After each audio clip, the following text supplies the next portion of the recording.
মধ্যপ্রদেশে গিয়ে আমতার পরিযায়ী শ্রমিকের মৃত্যু, সোশ্যাল মিডিয়ায় আধার কার্ড সহ ছবি দেখে শনাক্তকরণ। স্থানীয় প্রশাসনের উদ্যোগে মধ্যপ্রদেশের কাঞ্জারিয়ায় কবর থেকে দেহ উদ্ধার করে বাংলাদেশি সন্দেহে খুন, এমনটাই দাবি পরিবারের। ফোনে রয়েছে প্রতিনিধি রূপম দাস। রূপম, পরিবার কি জানাচ্ছে এবং কি ঘটেছে ঘটনা বলে জানতে পারছো? হ্যাঁ দেখো, যেটা জানা যাচ্ছে প্রথমে হচ্ছে যে গত ৮ মাস আগে ওই বিদ্যুৎ বেরা নামে একজন ৪০ বছরের যুবক, তিনি হচ্ছেন মধ্যপ্রদেশের একটি কাঞ্জারিয়া বলে একটি জায়গা আছে মধ্যপ্রদেশের, সেই জায়গাতে কাঠের কাজের জন্য যান এবং সেখানে কাঠের কাজ করতে যাওয়ার পরেই কিছু মাস কেটে যাওয়ার পরেই বাড়ির লোককে যখন ফোন করে, ঠিক কালী পুজোর আগে ফোন করে বলে যে আমাকে এখানে কিছু লোক বাংলা বলার জন্য ডিস্টার্ব করে। তো সেই কারণে তিনি হচ্ছেন সেখানে পুরো চুপচাপ হয়ে যায় কাজ করতে যাওয়ার পর। তবে কালী পুজোর ঠিক দুদিন পর থেকেই বাড়ির লোকজনের সঙ্গে পুরোপুরি বিদ্যুৎ বেরা, যিনি মৃত বিদ্যুৎ বেরা, তার সঙ্গে পুরোপুরি যোগাযোগ বিচ্ছিন্ন হয় এবং তার বাড়ি থেকে যখন তাকে যোগাযোগ করা হয় তখন বাড়ির লোকেরাও কিন্তু তার সঙ্গে কোনো যোগাযোগ করতে পারে না। তখন স্থানীয় মারফত আমতা থানা যে আছে সেই আমতা থানায় যায় এবং আমতা থানায় গিয়ে সেখানে হচ্ছে তারা সেখানে একটি কেস ফাইল তারা করে এবং নিরুদ্দেশ বলে সেখানে একটি কেস করেন। এবং তার কিছু দিন পরেই নভেম্বরের যখন ২ তারিখ, সেই ২ তারিখে হচ্ছে ফেসবুকের মাধ্যমে এলাকাবাসীরা একটি পোস্ট দেখতে পান।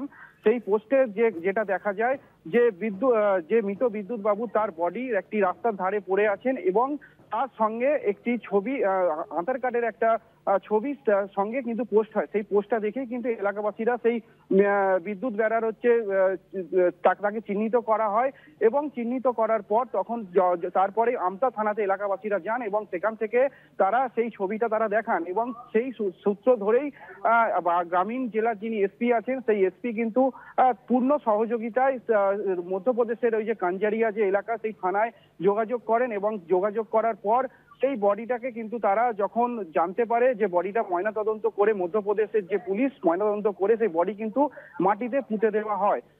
ফলে তার কিছুদিন যাওয়ার পরেই এই যে এত কিছু নারকীয় যে ঘটনা, মধ্যপ্রদেশের যে নারকীয় ঘটনা, এটা কিন্তু দোষ দিচ্ছেন কিন্তু এলাকার যিনি বিধায়ক আছেন নির্মল মাঝি। যেহেতু বাংলা বলা নিয়ে তাকে পিটিয়ে হত্যা, এলাকাবাসীরাও কিন্তু এই দাবি তুলছেন।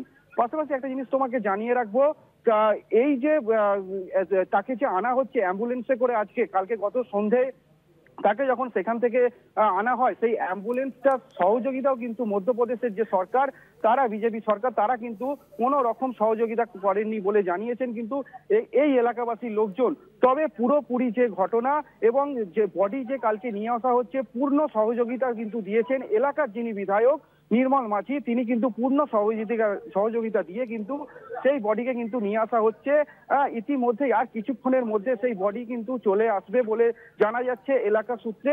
তবে এই বডি নিয়ে কিন্তু তৃণমূল থেকে একটি মিছিল করার কিন্তু বার্তা দেওয়া হয়েছে। তবে সেই বডি নিয়েই কিন্তু মিছিল হবে আমতা থানা থেকে সেই বডি কিন্তু পূর্ব যে গাজীপুর তার যে বাড়ি, সেই বাড়িতে নিয়ে আসা হবে এবং বিধায়ক কিন্তু একেবারে পরিস্থিতির দিকে নজর রাখা হচ্ছে। রূপম, ধন্যবাদ।